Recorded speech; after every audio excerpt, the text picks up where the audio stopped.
Good afternoon, welcome back to the channel. Ape Hanger Vrod. I just got back from like my first official ride with a bled brake system up front. I rode it around the block a few times with just the rear brake, and the front brake's not done yet. I just dropped a video on my clutch line kit. Now I'm going to cover the brake line kit that I got. Since a Vrod or Nightrod, they don't have an Ape Hanger kit for it, so I figured I would cover a video for each item that I had to order and then do one all together. But right now I'm going to cover the DIY Magnum shielding brake line kit, which they send you like a 7-foot hose, all the fittings to make each fitting that goes into your brake caliper. They give you a splitter that goes onto your triple tree, obviously, and then you make another fitting right here, and then you custom cut your brake line for up top and then do another fitting there. So 1, 2, 3, 4, 5, 6 total. And I believe this brake line kit was like 120 or 140. I want to say it was like 124 bucks. But I liked it because with the Vrod, there is no brake line kit for it like there would be like Fat Boys or Electroglides or Softails or Dynas or FXSTs. A whole plethora of other Harleys that are notorious for getting apes at some point by a portion of the market. V-Rods are very uncommon to do apes on, so I had to do it all myself, which is why I'm making an entire series for the V-Rod Ape Hanger setup. On here, it's basically a paper that gives you instructions on how to build the kit. So I didn't do a video actually making the kit because it's pretty straightforward.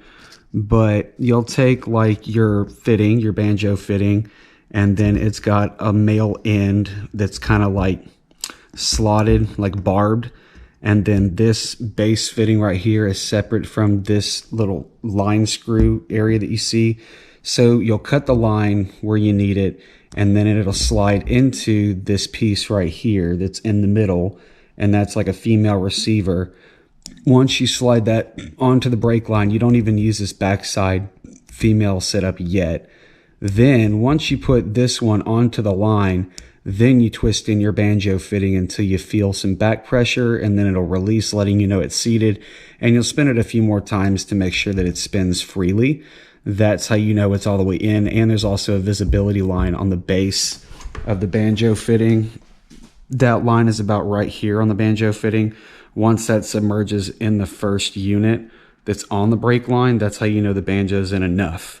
Then once the banjo is in the line with that piece already on that's up top, then you come behind with this extra sleeve piece and you tighten it onto the fitting that's on the brake line.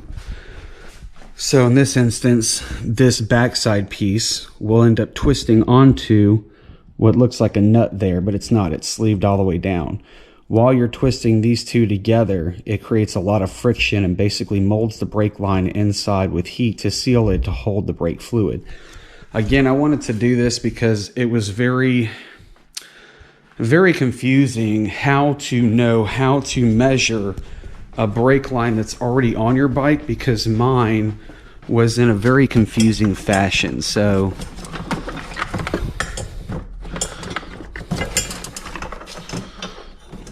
this is my old brake line. This is a splitter, but with my line, there was only like 4, maybe 5 inches of soft line, and then it was hard line all the way down to the splitter. So I didn't know if I had to, like, my new splitter stops here and then down here where these joints connect. So I didn't know if I was supposed to measure from a premeditated area here up to get the length I needed, or from the base of the hard line. So altogether, it was really confusing. And since I ordered all this stuff basically offline, I did not want to have to order and send back and order and send back and order and send back, because I was wrong on my measurements or predictions. Because when you buy +6, +8, +10, and +12 inch over brake line setups that are already made, they'll give you the measurement of the top line in the descriptions, but it's hard to know what length you really want, because this could be 18 inches and a 25 could still be too short or maybe too long. It was just very confusing to me to know exactly what to order and how to order it. So I ended up doing my own brake line kit. That way I could choose it as I go, and I also had backup line if I wanted to redo anything like the bottom lines, etc. Which I do like this setup, because These banjos make it more of a straight shot versus my stock brake line setup was like all the way out. It bent out a good bit, and this suspension is just not going to have that much travel, so I didn't see much of a use for it. But I started out putting these fittings in this line. Again, this fitting twists into this female version while your heat shrink and your backside fitting kind of stay out of the way until you get this twisted all the way in.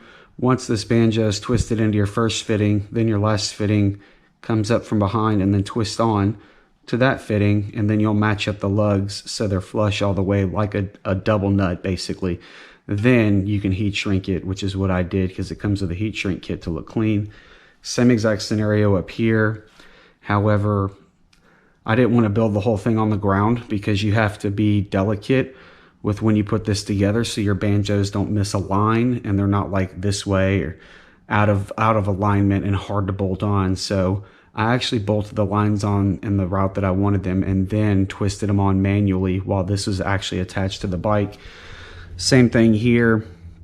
I actually installed this one while the whole setup was off. That way, by the time I was done with these, I only had a cut left to do to mate up to the brake slave cylinder itself and then attach that fitting as well.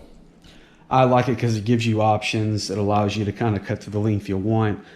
It's not exactly premeditated. It's probably a lot easier just to buy a pre-made line for like Fat Boys and other motorbikes, but since I have a V-Rod, and this is very uncommon with a V-Rod being, I'm pretty sure I'm the first motovlogger ever. Active motovlogger, motovlogs on a motorcycle with apes on a V-Rod, not to mention the turbo. So if I'm not the first motovlogger, which I'm pretty sure I am with apes, I'm definitely the first one with apes and a turbo on a Nightrod. So I just wanted to cover the brake line. I'm going to cover the throttle cables in a different video and then cover it all together in another video. So make sure you stay tuned, subscribe, like, hit the notification bell. It really helps out and motivates me to keep making videos and spend the time to do it since I have another career on the side. Thanks for watching. We'll see you next time. Thank you for the support. Bye-bye.